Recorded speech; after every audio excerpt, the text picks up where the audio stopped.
और उसका दोस्त अंकित एक छोटी डॉक्यूमेंट्री बनाने के लिए एक पुरानी हवेली में गए। यह हवेली एक छोटे से गांव के बाहर पड़ती है, जिसे लोग शापित घर कहते हैं। कहा जाता है कि जो भी इस घर के अंदर गया है कभी वापस नहीं आया है। कहा जाए कि जो भी अंदर गया है वो कभी जिंदा नहीं रहा है। राहुल और अंकित ने अपने कैमरे ऑन किए और रिकॉर्डिंग शुरू कर दी। पहली नजर में घर बड़ा ही आम, पुराना और टूटा फूटा सा लगा, लेकिन जैसे ही दोनों घर के अंदर गए एक अजीब सी ठंडी हवा चली और दरवाजा अपने आप ही बंद हो गया। अंकित ने मजाक में कहा, घर हमें बहुत पसंद करने लगा यार। कि जैसे ही वे घर के अंदर बैठने लगे एक अजीब सी भारी हवा महसूस होने लगी।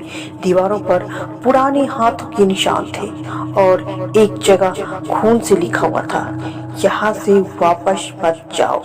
राहुल ने सोचा यह कोई पुराना अफवाह होगी और बिना ध्यान दिए आगे बढ़ने लगा। तभी एक कमरे में से किसी के चीखने की आवाज आई। कैमरा उसकी तरफ घुमाया तो एक परछाई दिखाई दी जो धीरे धीरे एक अंधेरी गली की तरफ जा रही थी। दोनों ने हिम्मत करके उस गली में प्रवेश किया। अंदर एक पुराना झूला था जो कि धीरे धीरे हिल रहा था, जैसे ही कोई उस पर बैठा हो। अचानक अंकित जोर से चीख पड़ा।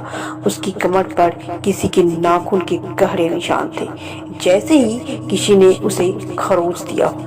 राहुल ने कैमरा उसके ऊपर फोकस किया। तभी कैमरा का स्क्रीन डिटॉर्शन होने लगी और एक औरत की हल्की हल्की हंसी सुनाई देने लगी। एक पल के लिए तो सब कुछ शांत हो गया।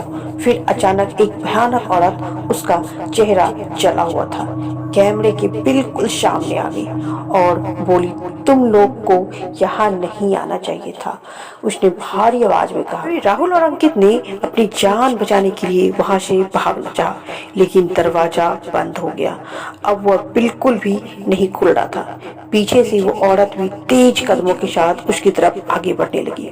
तभी उसके हाथों में से कैमरा गिर गया और वो रिकॉर्डिंग खत्म हो गई। अगले दिन लोगों ने सिर्फ राहुल और अंकित का कैमरा और उसका फोन हवेली के बाहर पड़ा दिखा। वीडियो देखी गई तो सिर्फ एक आखिरी फ्रेम दिखाई दी, एक जला हुआ हाथ जो अंकित की तरफ बढ़ रहा था। राहुल और अंकित कभी नहीं मिले। लोगों का कहना है कि जो भी उस शापित घर में जाता है कभी वापस नहीं आता। तो दोस्तों, आपको क्या लगता है? अपना विचार हमें कमेंट्स बॉक्स में जरूर दें और वीडियो को लाइक और सब्सक्राइब करना ना भूलें।